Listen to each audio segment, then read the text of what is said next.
We always have great appetite for many things. We have great appetite for you to give you best programming in the morning on the AM show right here.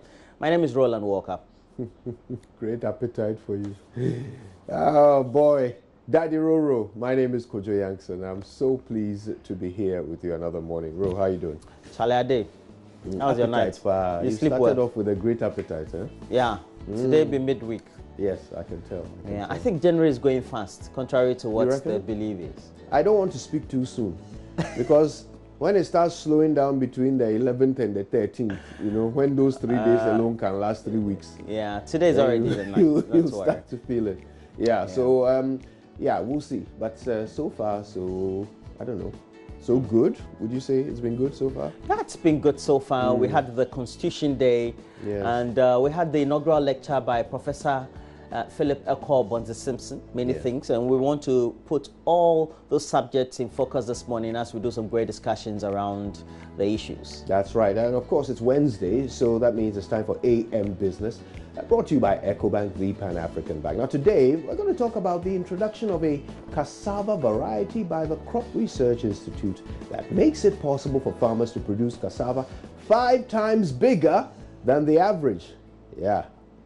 We get big cassava, and of course it improves the yield by over 400%. Karen Dodu will join us with that particular story. Yeah, trust Karen to get to the bottom of any engorged cassava, but she'll bring us all the details right here on AM Biz. But we also know that the second semester of the double track system has begun, but it's begun without any issues at all. At least that's what we've been told. And so what will happen this semester? Will students be staying longer periods in school? How many days will they be staying in school? And whether the periods also will be shorter or not? And when are they going to write the exams before they return home? So we have some niggling questions we want to ask the Ghana Education Service. So we're going to have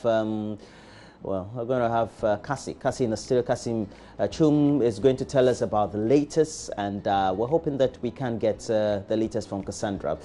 But if you have a ward or a friend or a neighbor's daughter or son who is in a secondary school around you, please know that you have to stay glued right onto your screens. We'll ask all the questions for you. Absolutely. Now, Roland, you mentioned earlier that we've had a maiden lecture to mark the Constitution Day. It was on Monday.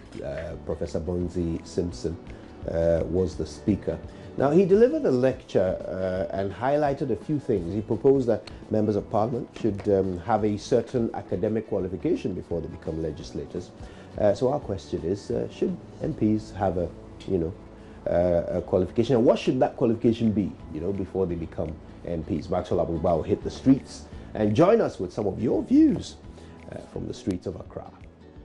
Yes, and also on phone, we'll be having Mr. Kofi Abochi, a former dean of the Gimpa Law Faculty, and Kofi Bentel is also a legal practitioner, but a senior policy analyst and a vice president of Imani Africa. And we'll have some great discussions on the subject. That's right. Regina Oforiwa Amanfo will join us from CDD. She's the head of the parliamentary desk there. They pay a very close eye. They put a very close eye on Parliament. And then, of course, today, as always, we'll wrap up the show with some showbiz news brought to you by Awake Purified Water. Well, let's give you some little balls.